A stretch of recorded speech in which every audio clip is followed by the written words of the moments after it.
Hi, I'm James Lee with Legacy Community Health. It's been 1 year since Hurricane Harvey ravaged the Houston region. Today, we're talking about the lingering mental health impacts with Dr. Chad Lemaire, Medical Director of Behavioral Health, and our Clinical Director of School-Based Behavioral Health, Dr. Tiandra Gordon. Welcome to you both. Thank you. So, Dr. Lemaire, after Hurricane Harvey, you published an op-ed in the Houston Chronicle, and really you said that resilience was the key to recovery. How are we doing 1 year out? So there's good news and bad news. So we have seen a number of people, both patients that we see in our clinics and people in our personal lives, colleagues, who have been extremely resilient, who had a lot of damage and trauma and a lot of effects from the storm, who have really come out pretty well, or even some feeling stronger than they were before. Like, guys, I made it through this really difficult thing, and I feel stronger, right? But we still are seeing a number of people who are struggling. So we've had some local surveys and some research groups who've gotten some data on this, and there's still a number of people who are having what's called serious psychological distress, or things like post-traumatic stress disorder, depression, anxiety, and as is the case with most natural disasters, people who had more exposure, more damage, more trauma, more in risky situations, being rescued, et cetera, are at higher risk for those things. We also see a number of people who had pre-existing mental health conditions, and so people who were already struggling some before with mental health conditions are at higher risk as well. We've also seen some ongoing anxiety because it's a year later, and it's the anniversary, so some anniversary reminders, as well as the fact that it's hurricane season. Right. And every time that it rains, some people are getting anxious.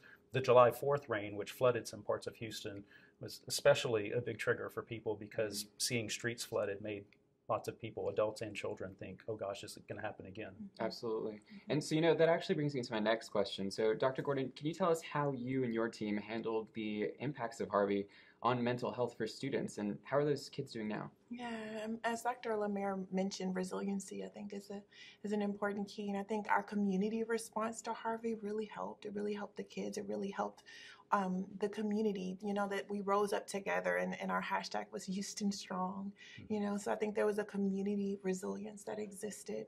Immediately following Harvey, our school staff, our school-based behavioral health team at Legacy, we met with our partner schools, and we worked out a plan to determine how we were going to respond to the events.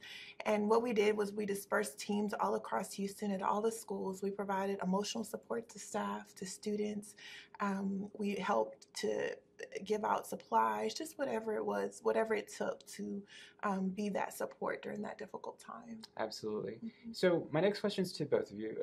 So Legacy has been out there meeting and addressing the needs of the community. Can you tell us a little bit about what's been going on? Sure. So we saw an increased demand for services after Harvey, as expected, and a lot of organizations that have behavioral health providers or behavioral health presence struggle with having more demand than supply, or more demand than capacity. A number of organizations locally that provide behavioral health services have increased their capacity.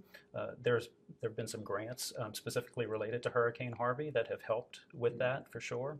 And then at Legacy, we've been working for a number of years on having a more integrated behavioral health model within our primary care system. So kind of assessing people in primary care, determining what their needs are, and making sure that we're plugging them in with the right resources and resources that they want. So not everybody has to see a psychiatrist like me. Some people need therapy. Some people need brief intervention. So connecting people to the right services with the right person at the right time in the right place. Absolutely.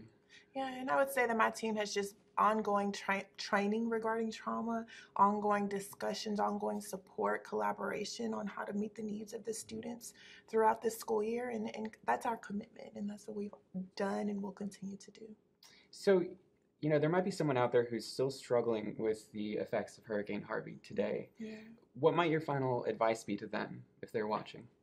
So my advice to anyone who's struggling in general is to ask for help. And not be afraid to ask for help. Right. So we see a lot of people who feel like they're going to be a burden or they're bothering someone if they're asking for help.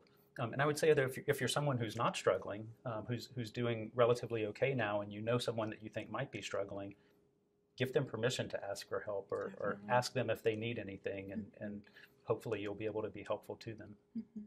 Yeah, and I would say that just recognize that Harvey was a big event. It was a traumatic event. We're all different because of it. It reminds me of what happened after 9/11, how we all just had the consciousness that something like this could happen, and so that's something that we have to live with. And I would say just don't allow the fear to control your life. Put that energy into being prepared. And if fear is interfering with, your daily activities, reach out.